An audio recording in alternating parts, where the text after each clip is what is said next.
যা তারা নোয়াখালী লোক কথা কইতো না, নোয়াখালী বিবেক লোক কথা কইতো না।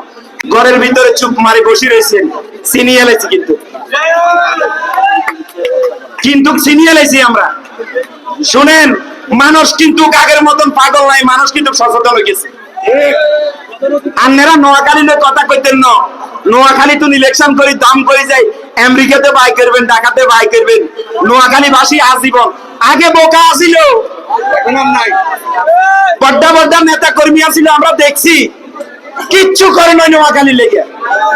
আপনারা সবাই স্পষ্ট ভাবে জানেন, নোয়াখালী লেগে তারা যদি কিছু করতো, আজকে নোয়াখালীর জনগণ রাস্তা দাঁড়াতে হইতো না।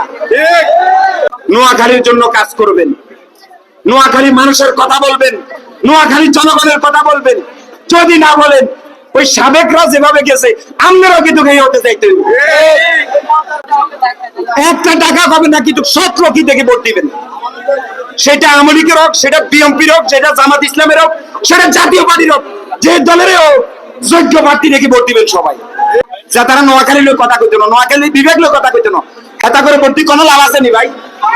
কোনো লাভ নেই।